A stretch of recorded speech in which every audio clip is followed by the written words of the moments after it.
Welcome to The Explainer. Today, we're diving into a novel that asks a really radical question. What if our entire history is just a story, a lie, designed to keep us feeling powerless? We're going to break down the core ideas of the Dharma Vedanta, an epic story that mixes ancient myths with a pretty sharp look at our world today. Let's get right into it. So, the book kicks off not with magic or dragons, but with this really unsettling question. What if the history we all learned in school, all the wars, the struggles, the limits of what's possible? What if it's all based on a carefully constructed lie? That's the central mystery here, and the first clue is found buried deep, deep under the Egyptian sands. Our entry point into all this is Dr. Alara Silva. She's an archaeologist, and she stumbles upon something that just shouldn't exist, a hidden chamber right underneath the Sphinx. And the carvings she finds inside, they don't match any known Egyptian period. They tell a story of a civilization that history has completely, totally forgotten. And here's where it gets really mind-bending. The carbon dating puts these carvings at 14,500 years old. I mean, that's a full 10,000 years before civilizations like Sumeria or Egypt are even supposed to be a thing. This one discovery just shatters our official historical timeline. So what did this lost world know that we've all forgotten? Well, that map she found, it shows a world with this massive southern supercontinent called Greater Lanka. It stretches across the entire Indian Ocean, connecting all these lands we know from myths, places like Kumari Kandam, Atlantis, Mu, into one single unified landmass.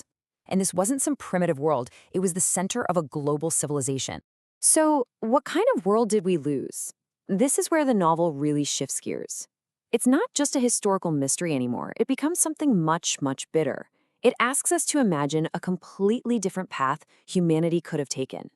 This slide really gets to the core argument of the book. On one hand, you have the ancient Lankan Commonwealth. It was built on cooperation, on abundance, with the goal of shared prosperity for everyone. And on the other hand, well, you have our world, which is so often defined by division, competition, and scarcity. The book suggests this isn't natural. It's a system that was deliberately built. So how did they do it? The foundation of their whole advanced society was a principle called resonance. Now, the book presents this not as magic, but as a forgotten law of physics.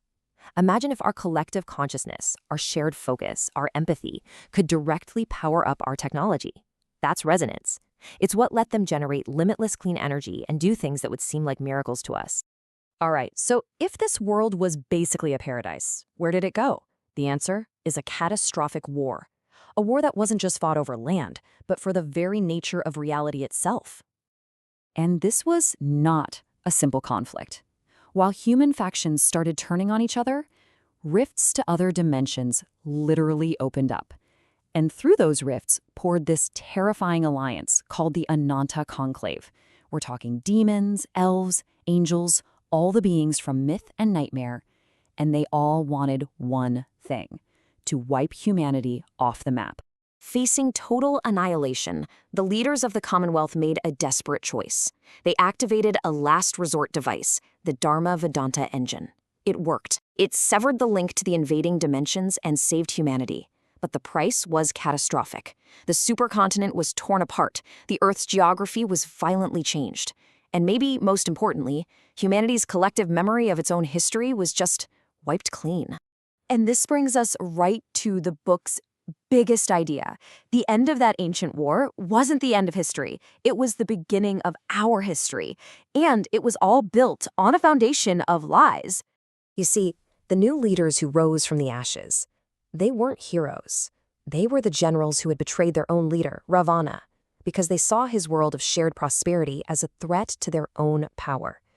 As they exiled him, his final words became this chilling prophecy for the kind of world they were about to create. They didn't just win a war, they became the architects of our reality. They systematically rewrote history, dismantled the technology of abundance to create artificial scarcity, and then engineered conflict to keep us all divided and afraid. The book's chilling suggestion is that so much of the suffering in our world, it isn't an accident, it's a design feature. But even the most perfectly designed system can have a fatal flaw. And after 14,000 years of control, a crack finally appears in the foundation of that lie. And it doesn't come as an army, but as the birth of a single child. In modern-day Sri Lanka, a baby named Rohan is born, On the surface, he seems totally ordinary, but he carries the dormant frequency of that lost age. He is essentially a living key, the one person who can access the real history and reactivate the lost technology of abundance. Rohan's birth triggers this silent alarm that echoes through the ages, waking up these secret factions that have been fighting a shadow war for millennia. You've got the Guardians, who have protected the truth, and against them, the Purists and Reclaimers, descendants of the Betrayers, who will do anything to protect the lie and use the child's power to perfect their control. All of them are now converging on this one child. And that's the ultimate question the Dharma Vedanta leaves you with.